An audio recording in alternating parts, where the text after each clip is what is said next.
నమస్కారం, B news కి స్వాగతం. నేను మీ మహంతి. ముందుగా ముఖ్యాంశాలు. త్వరలో వినాయక చవితి పండుగను పురస్కరించుకుని అందరూ మట్టి గణపతిని పూజించాలని పర్యావరణ శాఖ మంత్రి పవన్ కళ్యాణ్ సూచన. మట్టి గణపతి పూజలపై ప్రజల్లో అవగాహన కల్పించాలన్న పవన్, మట్టి ప్రతిమలను పూజిస్తే పర్యావరణానికి ప్రయోజనం కలుగుతుందని అభిప్రాయం. రాష్ట్ర విపత్తుల నిర్వహణ, అగ్నిమాపక శాఖపై పూర్తిస్థాయి సమీక్ష సమావేశం నిర్వహించిన హోంమంత్రి వంగల్పూడి అనిత. అగ్నిమాపక శాఖ తక్షణ అవసరాలకు ప్రాధాన్యత ఇచ్చే విధంగా చర్యలు తీసుకోవాలని సూచన. వైఎస్ఆర్ జయంతి వేడుకల్లో పాల్గొన్న తెలంగాణ ముఖ్యమంత్రి రేవంత్ రెడ్డి. చాలా మంది వైఎస్ పేరు మీద అన్ని రకాల లబ్ధిని పొందారని విమర్శ. వైఎస్ఆర్ ఆశయాలు మోసినప్పుడే నిజమైన వారసత్వం అవుతుందని వ్యాఖ్య. వైఎస్ రాజశేఖర్ రెడ్డి ఎన్నో పథకాలు తెచ్చి ప్రజల గుండెల్లో చోటు సంపాదించారని ఏపీసీసీ చీఫ్ వైఎస్ షర్మిల వెల్లడి. వైఎస్ వారసులం అనేవారు బీజేపీతో తెర వెనుక పొత్తులు పెట్టుకున్నారని విమర్శ.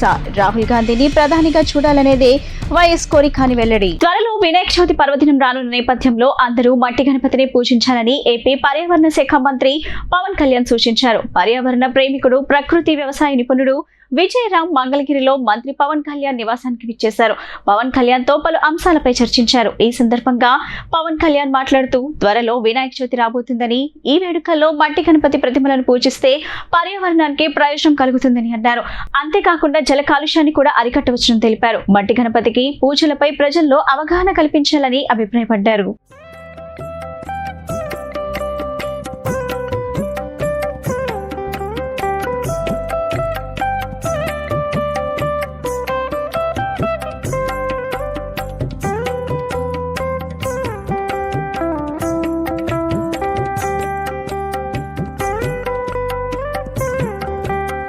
పిఠాపురం పరిసరాల్లో ఉన్న దేవాలయాల్లో తాటి బుట్టలతో ప్రసాదం ఈ విధంగా ఇది తిరుమలలో జరగాలని ఒక ఆలోచనతో రావడం జరిగింది.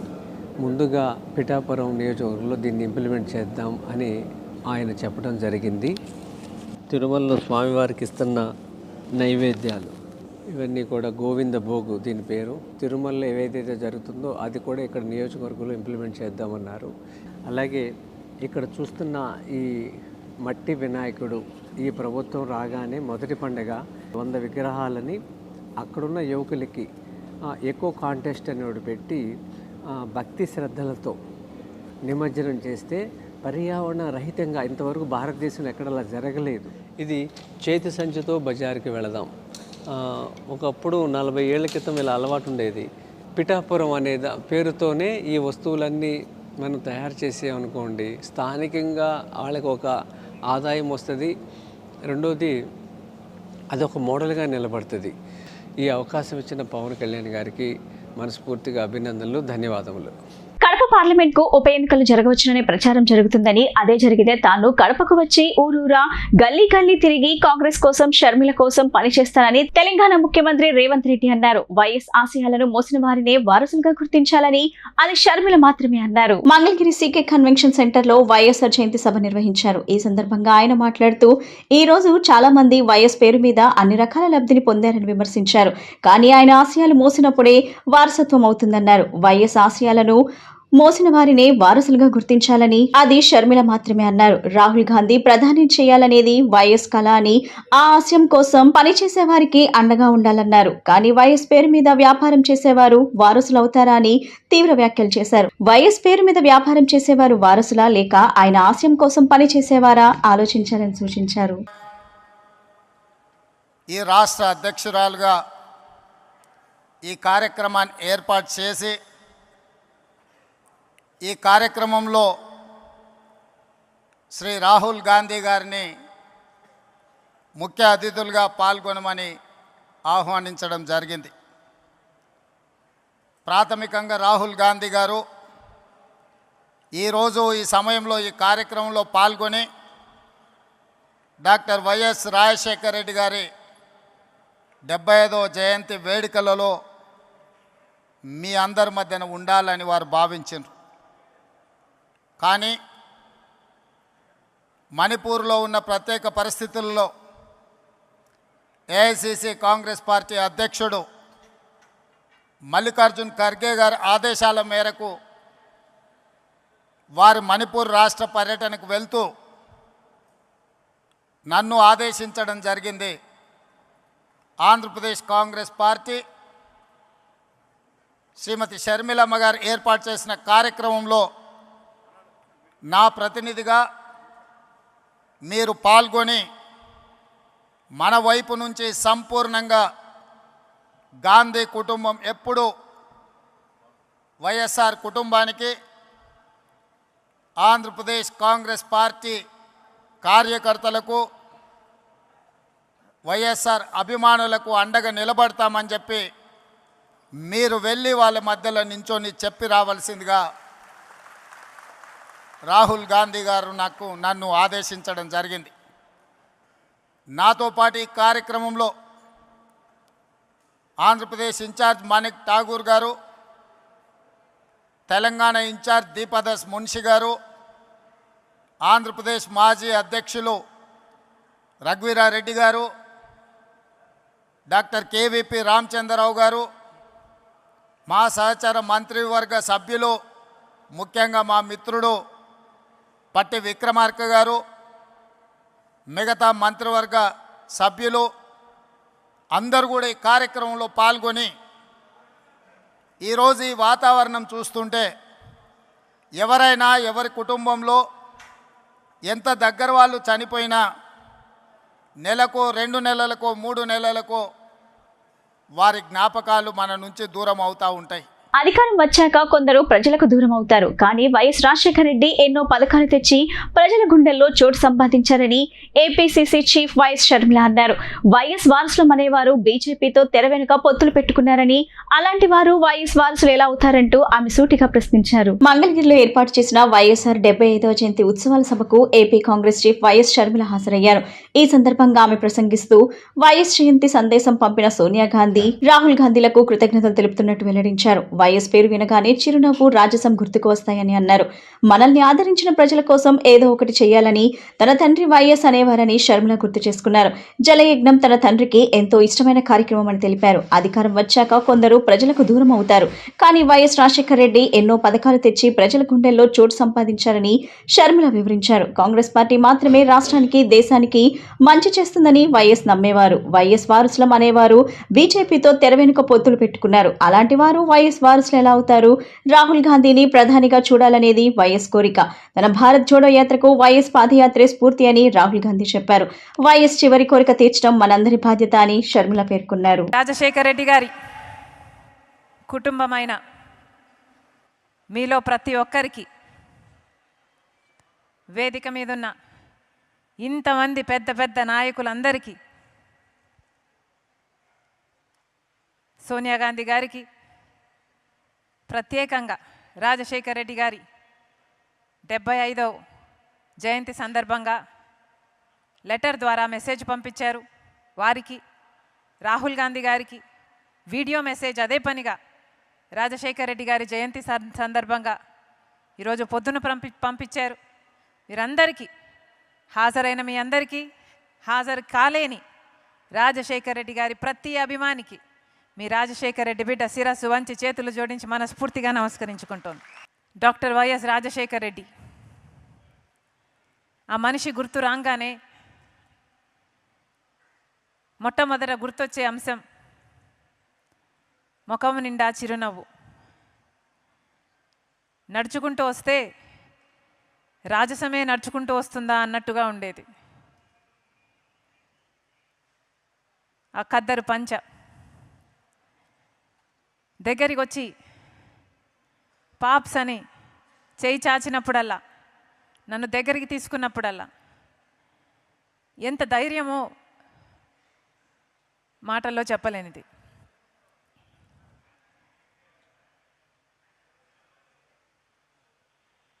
రాజశేఖర రెడ్డి గారు చనిపోకముందు ఆ కొద్ది రోజులు ఆయనతో గడిపిన జ్ఞాపకాలు మీతో పంచుకోవాలని ఉంది. ఆ కొద్ది రోజులు ఆల్మోస్ట్ నాన్నని నేను కలిసిన ఆఖరిసారి కావచ్చు. ఆ రోజు కలిశాను. మరుసటి రోజు నేను బెంగళూరుకు వెళ్ళిపోవడం జరిగింది. ఆ రోజు రాత్రి నేను కలిసినప్పుడు నాన్న మాట,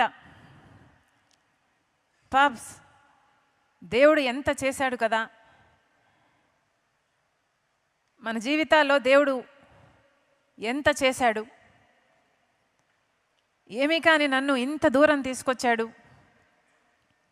ఇంత సాధింపచేశాడు, ఈరోజు ఇంత చెయ్యగలిగాము అంటే, ఇంతమంది జీవితాలలో వెలుగు నింపగలిగాము అంటే దేవుడు నిజంగా ఎంత గొప్పవాడు, ఎక్కడో ఉన్నవాడిని తీసుకొచ్చి ఇంత ఎత్తున నిలిపాడు, ఇంత అవకాశాన్ని ఇచ్చాడు అని దేవునికి ఎంతో గ్రేట్ఫుల్గా ఉన్నాడు. ఉంటూ ఇంకో మాట కూడా అన్నాడు, పాప్స్ నా జీవితము జలయజ్ఞాని కోసమే దేవుడు పుట్టించాడేమో, జలయజ్ఞం నేను చేయగలిగితే నా జీవితం, నా పర్పస్ నేను ఫుల్ఫిల్ చేసిన వాడిని అవుతాను. 15వ ఆర్థిక సంఘం అగ్నిమాపక సేవల ఆధునీకరణ కింద వచ్చే నిధులను సక్రమంగా వినియోగించుకున్నటకు తగిన ప్రణాళిక రూపొందించుకోవాలని హోంశాఖ మంత్రివర్యులు వంగల్పూడి అనిత అధికారులకు సూచించారు. ప్రణాళికబద్ధంగా ఖర్చు పెట్టేందుకు తగిన చర్యలు తీసుకోవాలని ఫైర్ డిపార్ట్మెంట్ అధికారులను ఆదేశించారు. హోంశాఖ మంత్రివర్యులు వంగల్పూడి అనిత అధ్యక్షతన రాష్ట్ర విపత్తుల నిర్వహణ మరియు అగ్నిమాపక శాఖపై పూర్తిస్థాయి సమీక్షా సమావేశం జరిగింది. Principal secretary home department Harish Kumar Gupta, IPS మరియు డీజీ ఫైర్ గా పూర్తి అదనపు బాధ్యతలు నిర్వహిస్తున్న శంఖభద్ర బాక్షి, ఐపీఎస్ మరియు ఫైర్ శాఖ అదనపు సంచాలకులు, ఫైర్ అధికారులు ఈ సమీక్షలో పాల్గొన్నారు. ముఖ్యంగా అగ్నిమాపక శాఖ ఎదుర్కొంటున్న ప్రధాన సమస్యలైన అగ్నిమాపక వాహనాల గురించి చర్చించడం మరియు భవనాల నిర్మాణానికి తగిన వనరులు సమకూర్చుకున్నట్టు గురించి చర్చించడం జరిగింది. ప్రభుత్వం అత్యవసర పనులకు అవసరమైన నిధులు సమకూర్చి అగ్నిమాపక శాఖ తక్షణ అవసరాలకు ప్రాధాన్యత ఇచ్చే విధంగా చర్యలు తీసుకోవాలని ఈ సందర్భంగా అనిత అధికారులకు సూచించారు. రాబో 5 సంవత్సరాల్లో అగ్నిమాపక శాఖ ఆధునీకరణ పరికరాలు మరియు వసతులతో ఒక దీర్ఘకాలిక ప్రణాళిక రూపొందించుకొని ఎటువంటి విపత్తులు, అగ్ని ప్రమాదాలు, తుఫాన్లు, వరదలు, రోడ్స్, రైల్ ప్రమాదాలను పూర్తి స్థాయిలో ఎదుర్కొనేందుకు సమాయత్తమయ్యేలా ప్రభుత్వం పూర్తిగా సహకరిస్తుందని చెప్పారు. ఏపీ మంత్రి నారా లోకేష్ చొరవతో 25 మంది దివ్యాంగ విద్యార్థులు ఐఐటి, ఎన్ఐటి, IIITలో సీట్లు పొందగలిగారు. ఇవాళ ఆ దివ్యాంగ విద్యార్థులు తమ తల్లిదండ్రులతో కలిసి మంగళగిరి వచ్చి నారా లోకేష్ కు కృతజ్ఞతలు తెలిపారు. ఈ సందర్భంగా ఓ దివ్యాంగ విద్యార్థి తండ్రి వేదికపై ఉన్న నారా లోకేష్ తో ముఖాముఖిగా ఆసక్తికర వ్యాఖ్యలు చేశారు. ఓ విద్యా సంస్థలో చేరేందుకు మా అబ్బాయి అడ్మిషన్ కోసం సంబంధించిన సమస్య వచ్చింది. దాంతో మంగళగిరిలో ఉండే నా స్నేహితుడు కిషోర్ కు చెబితే నారా లోకేష్ ను నేరుగా ఇంటికి వెళ్లి కలవచ్చని చెప్పాడు. నేను మీ ఇంటికి వచ్చాను సార్, అయితే మీరు ఇక్కడ లేరని, హైదరాబాద్ లో ఉన్నారని సెక్యూరిటీ వాళ్ళు చెప్పారు. దాంతో నా స్నేహితుడు కిషోర్ కు ఈ విషయం చెప్తే లోకేష్ గారికి ఫోన్ చేయొద్దు, వాట్సాప్ ద్వారా మెసేజ్ పంపండి, వెంటనే స్పందిస్తారని చెప్పాడు సార్. దాంతో మీకు మెసేజ్ పంపించాం. కేవలం అరగంటలోనే మీ నుంచి కాల్ వచ్చింది సార్. నిజంగా నమ్మలేకపోయాం. వారం రోజుల్లోనే సమస్య పరిష్కారం కావడంతో మాకు గూస్ బంప్స్ వచ్చాయి. ఇదంతా మేం ఏమాత్రం ఊహించలేదు సార్. చంద్రబాబు అన్నట్టు వ్యవస్థపై నమ్మకం, అనుభవం ఉన్న వాళ్ళు వస్తే ఎలాంటి ప్రయోజనం ఉంటుందనేది ఈ ఘటన ద్వారా తెలుసుకున్నాం సార్. ఈ విషయంలో మా అబ్బాయి కానీ మేం కానీ మీకు ఎప్పటికీ రుణపడి ఉంటాం సార్ అని ఆ వ్యక్తి భావోద్వేగాలతో వ్యాఖ్యానించారు. నవ్వుతో సాధించారు. అందుకే మిమ్మల్ని అందరినీ ఈరోజు ఛాంపియన్స్ అని పిలుస్తున్నా. నాకు ఛాలెంజ్ అంటే బాగా ఇష్టం. బాబు గారు అంటే చంద్రబాబు నాయుడు గారు గౌరవ ముఖ్యమంత్రి వర్యులు నేను ప్రత్యక్ష రాజకీయాలు పోటీ చేయాలనుకున్నప్పుడు ఈజీ కాన్స్టిట్యున్సీస్ ఉన్నాయి, ఈ నియోజకవర్గాలకు వెళ్ళి నాకు ఈజీ అవుతుంది, నీకు ఈజీ అవుతుంది అని చెప్పారు. నేను తీసుకోవాలా. ఎప్పుడు గెలవని నియోజకవర్గం నాకు ఇవ్వండి, పోటీ చేస్తా, గెలుచుకుని వస్తానని చెప్పాను. ఆనాడు ఓడిపోయా. 2019లో నేను ఓడిపోయా. 5,300 పైచిలకు ఓట్లతో ఓడిపోయా. కానీ ఓడిపోయిన రోజు దగ్గర నుంచి మన ఎన్నికలయ్యే వరకు అంటే 5 సంవత్సరాలు అక్కడనే కష్టపడ్డా, అక్కడనే పోరాడా, ఒక ఛాలెంజ్ తీసుకుని ఎట్టి పరిస్థితుల్లో మళ్ళీ గెలవాలి అన్న లక్ష్యంతో పనిచేశా. నేను విద్యాశాఖ మంత్రి అవుతున్నానని న్యూస్లో వచ్చినప్పుడు ఎంతో మంది నాకు ఫోన్ చేశారు. ఎందుకు సార్ అంత కాంప్లికేటెడ్ శాఖ, ఐటీ ఇండస్ట్రీస్ ఎన్ని ఈజీగా ఉంటాయి, మీరు అదే తీసుకోండి, ఇది మీకు కష్టమైన పని అని చెప్పారు. కానీ నేను ఒప్పుకోలే. ప్రజల జీవితంలో ఒక మార్పు తీసుకురావాలి, కష్టపడాలి, మనలాంటి యువకులు కీలకమైన శాఖలో ఉండాలి, యువత ఎదుర్కొంటున్న సమస్యలు నేను నేరుగా తెలుసుకునే పాదయాత్రలో, అందుకే కష్టమైన శాఖ నేను తీసుకుంటాను, ఒక ఛాలెంజ్గా తీసుకుంటానని ఆనాడు నిర్ణయించా. ఇది మీ అందరికి ఎందుకు చెప్తున్నానంటే, జీవితంలో మనకు అనేక పరీక్షలు పెడతాడు దేవుడు, అన్ని రకాల పరీక్షలు పెడతాడు, కానీ జయించే శక్తి కూడా మనకిస్తాడు. కలిసికట్టుగా మనందరం పోరాడితే ఎవ్రీథింగ్ ఇస్ పాసిబుల్. ఈ రోజు మన ప్రభుత్వం ఒక లక్ష్యంతో పనిచేస్తుంది. పేదరికం లేని ఆంధ్ర రాష్ట్రం, రాబోయే 5 సంవత్సరాలు 20 లక్షల మందికి ఉద్యోగాలు కల్పించాలనేది ఒక లక్ష్యంగా పెట్టుకున్నాం. నేను ఇతర రాష్ట్ర మంత్రులతో మాట్లాడా, అమెరికాలో ఉన్న లెఫ్టినెంట్ గవర్నర్స్తో మాట్లాడా. వాళ్ళందరూ ఆశ్చర్యపోతున్నారు, ఇన్ని ఉద్యోగాలు మీరు చేయగలుగుతారా అని, తీసుకురాగలుగుతారా అని. గతంలో తీసుకొచ్చాం, మేము చూపించాం. గతంలో 5 సంవత్సరాల్లో దాదాపు 7 లక్షల ఉద్యోగాలు తీసుకొచ్చాం. సో ఒక లక్ష్యంతో పనిచేస్తున్నాం. దాంట్లో భాగంగా కేజీ నుంచి పీజీ వరకు విద్యలో సంస్కరణలు తీసుకురావాలి, మార్పు తీసుకురావాలి లక్ష్యంతో. పార్వతీపురం మన్యం జిల్లా కిండుగూడ గ్రామస్తులను రాష్ట్ర విద్యాశాఖ మంత్రి నారా లోకేష్ అభినందించారు. కిండుగూడ ఓ గిరిజన గ్రామం, అక్కడ పాఠశాల కోసం ఎలాంటి భవనాలు లేవు. దాంతో కిండుగూడ గ్రామంలో గిరిజనులు శ్రమదానం చేసి బడి కోసం ఓ పూరిపాక నిర్మించారు.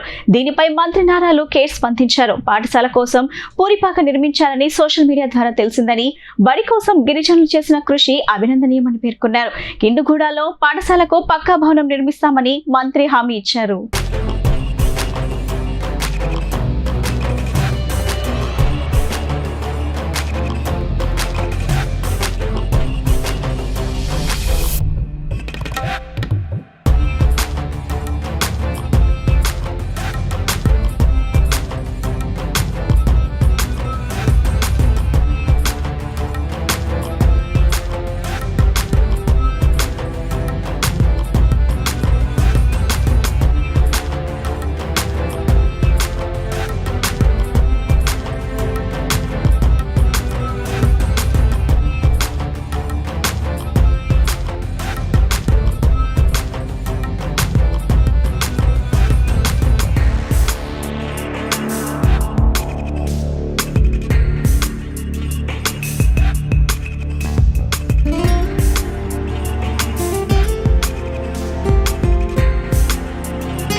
ఏపీ ప్రజలకు ఏం చేస్తే నష్టం లేకుండా ఉంటుందో రాజశేఖర రెడ్డి కూతురును కూడా కలుపుకొని ఆ విధంగా ముందుకు వెళ్లాలని మాజీ ఎంపీ ఉండవల్లి అరుణ్ కుమార్ తెలంగాణ సీఎం రేవంత్ రెడ్డిని కోరారు. రాజశేఖర రెడ్డి ఆశీస్సులు మీకు ఎప్పుడు ఉంటాయని ఆయన వ్యాఖ్యానించారు. మంగళగిరిలో ఏర్పాటు చేసిన వైఎస్ఆర్ 75వ జయంతి వేడుకలకు తెలంగాణ ముఖ్యమంత్రి రేవంత్ రెడ్డి ముఖ్య అతిథిగా విచ్చేశారు. ఈ కార్యక్రమానికి హాజరైన మాజీ ఎంపీ ఉండవల్లి అరుణ్ కుమార్ సీఎం రేవంత్ రెడ్డిని ఉద్దేశించి ఆసక్తికర వ్యాఖ్యలు చేశారు. వైఎస్ఆర్ జయంతి సందర్భంగా నివాళులర్పిస్తున్నాను. ఇవాళ ముఖ్య అతిథిగా సీఎం రేవంత్ రెడ్డి వచ్చారు. ఓ మాట చెప్పకపోతే బాగుండదు. రేవంత్ రెడ్డి, ఇవాళ మీ ముందుకు ఒక మహత్తరమైన అవకాశం వచ్చింది. ఆంధ్ర తెలంగాణ మధ్య శాశ్వతంగా ఒక అనుబంధాన్ని కల్పించే అవకాశం మీకు వచ్చింది.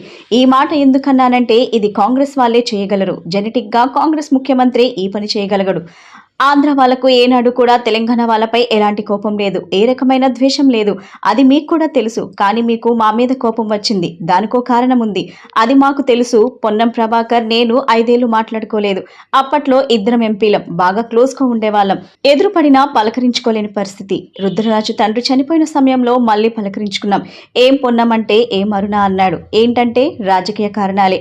రేవంత్ రెడ్డి, ఒక్కసారి ఈ కారణాలన్నింటిపై మీరు దృష్టి పెడితే ఖచ్చితంగా వీటిని సెటిల్ చేయవచ్చు. ఏపీ తెలంగాణ టెక్నికల్ గా 2 రాష్ట్రాలు తప్ప 2 రాష్ట్రాల ప్రజలు ఒక్కటే అని సందేశం మీరు ఇవ్వగలరు.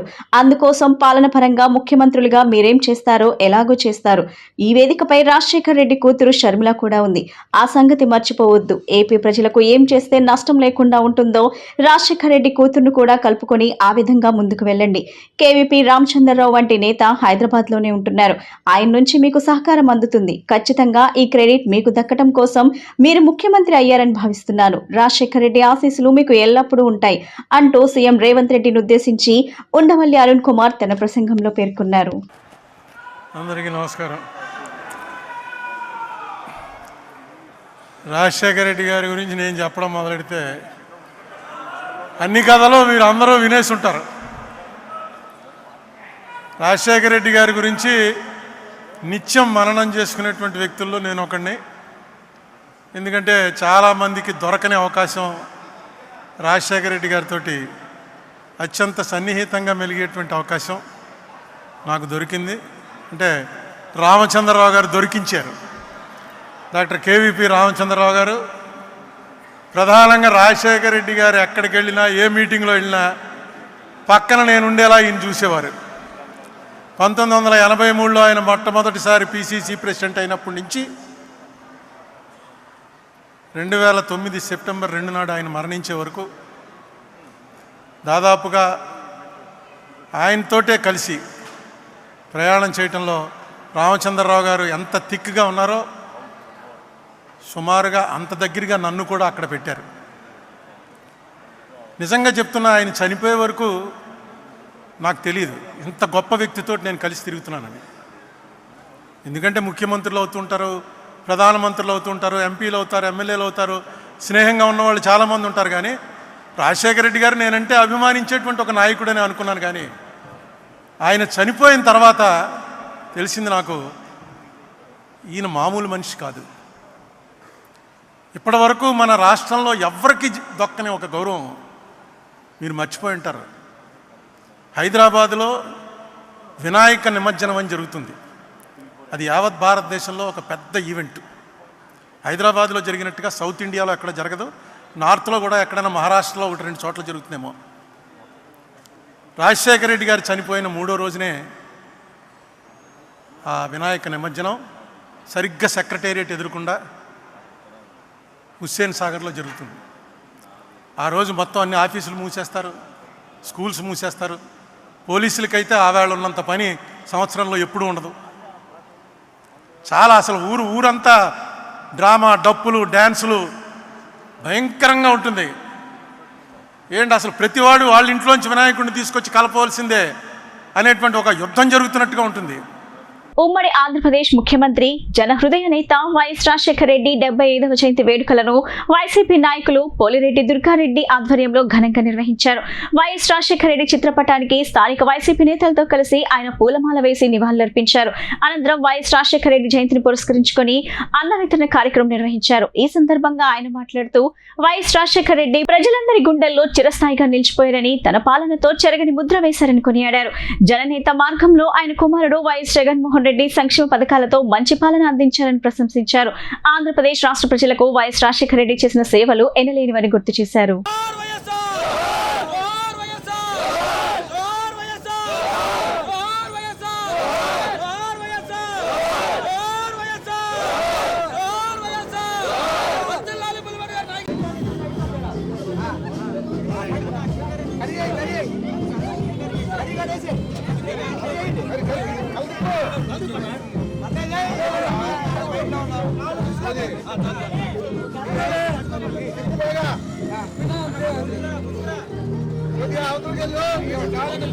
డాక్టర్ వైఎస్ రాజశేఖర రెడ్డి గారి 75వ జన్మదిన శుభాకాంక్షలుగా మరి సత్యంగారోట్ల ఏరియాలో కేక్ కటింగ్, అలాగే పేదలందరికీ కూడా మరి ఒక 2000 మందికి అన్నదానం కూడా పుల్లిపాటి గారి నాయకత్వంలో, మరి తూర్పు నియోజకవర్గ అవినాష్ గారి కానీ జగన్ గారి నాయకత్వంలో ఈ కార్యక్రమం కూడా నిర్వహించడం జరుగుతుంది.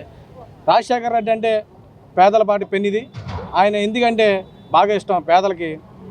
హాస్పిటల్ అంటే వెళ్ళని వాళ్ళు ఎవరైనా ఉన్నారంటే ఆ హాస్పిటల్ ఆరోగ్యశ్రీ తీసుకొచ్చి ఎన్నో మందికి గుండెలు కాపాడిన ఆడపడుచుల అక్క చెల్లెమ్మలకి ఏదైనా ఉందంటే రాజశేఖర రెడ్డి గారు, ఎన్టీ రామారావు గారు తర్వాత రాజశేఖర రెడ్డి గారు ఈ ఆడపడుచులకు ఎవరైనా మెయిల్ చేశారంటే, మరి అలాంటి వ్యక్తి మరి ఈరోజు అకాల మరణం చనిపోయాడు.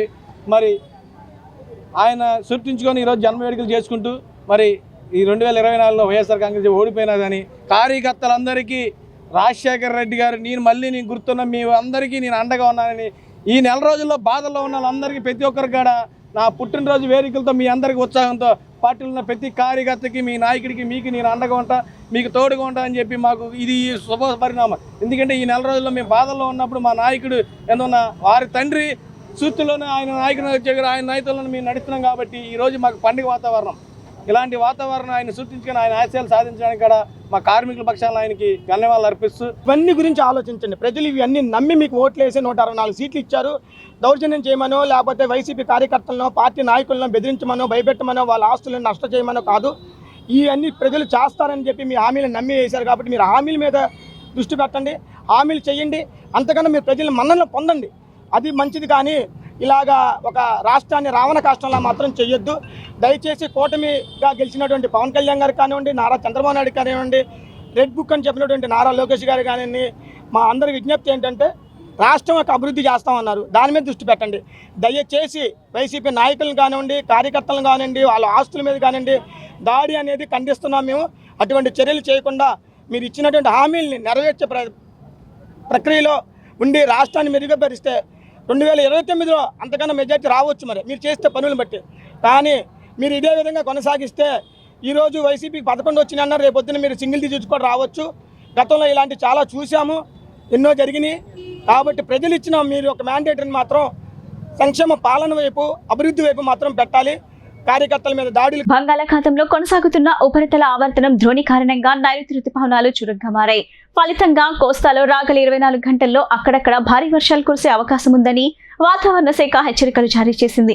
ఉత్తరాంధ్రకు ఆనుకొని పశ్చిమ మధ్య వాయువ్య బంగాళాఖాతంలో ఉపరితల ఆవర్తనం కొనసాగుతుంది. అలాగే ఉత్తరాంధ్ర, దక్షిణ ఒడిశా మీదుగా తూర్పు పడమరగా ద్రోణి వ్యాపించింది. దీని ప్రభావంతో రుతుపవన ద్రోణి రాయపూర్, కళింగపట్నం మీదుగా విస్తరించింది. దీని ప్రభావంతో రాష్ట్రంలో నైరుతి రుతుపవనాల్లో మరింత కదలిక వచ్చింది.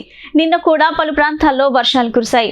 వచ్చే 24 గంటల్లో కోస్తా, రాయలసీమలో అక్కడక్కడ వర్షాలు కురుస్తాయని, కోస్తాలో కొన్ని చోట్ల భారీ వర్షాలు కురిసే అవకాశం ఉందని వాతావరణ శాఖ తెలిపింది. బంగాళాఖాతంలో ఏర్పడిన ఆవర్తనం 2 రోజుల్లో అల్పపీడనంగా మారే అవకాశం ఉందని తెలిపింది. వార్తలు ముగించే ముందు ముఖ్యాంశాలు మరోసారి. త్వరలో వినాయక చవితి పండుగను పురస్కరించుకుని అందరూ మట్టి గణపతిని పూజించాలని పర్యావరణ శాఖ మంత్రి పవన్ కళ్యాణ్ సూచన. మట్టి గణపతి పూజలపై ప్రజల్లో అవగాహన కల్పించాలన్న పవన్. మట్టి ప్రతిమలను పూజిస్తే పర్యావరణానికి ప్రయోజనం కలుగుతుందని అభిప్రాయం. రాష్ట్ర విపత్తుల నిర్వహణ, అగ్నిమాపక శాఖపై పూర్తిస్థాయి సమీక్ష సమావేశం నిర్వహించిన హోంమంత్రి వంగల్పూడి అనిత. అగ్నిమాపక శాఖ తక్షణ అవసరాలకు ప్రాధాన్యత ఇచ్చే విధంగా చర్యలు తీసుకోవాలని సూచన. వైఎస్ఆర్ జయంతి వేడుకల్లో పాల్గొన్న తెలంగాణ ముఖ్యమంత్రి రేవంత్ రెడ్డి. చాలా మంది వైఎస్ పేరు మీద అన్ని రకాల లబ్ధిని పొందారని విమర్శ. వైఎస్ఆర్ ఆశయాలు మోసినప్పుడే నిజమైన వారసత్వం అవుతుందని వ్యాఖ్య. వైఎస్ రాజశేఖర్ రెడ్డి ఎన్నో పథకాలు తెచ్చి ప్రజల గుండెల్లో చోటు సంపాదించారని ఏపీసీసీ చీఫ్ వైఎస్ షర్మిల వెల్లడి. వైఎస్ వారసులం అనేవారు బీజేపీతో తెర వెనుక పొత్తులు పెట్టుకున్నారని విమర్శ. రాహుల్ గాంధీని ప్రధానిగా చూడాలనేదే వైఎస్ కోరిక అని వెల్లడి. ఈ బులెటిన్ ఇంతటితో సమాప్తం. తిరిగి మరో బులెటిన్ కలుద్దాం. నమస్కారం.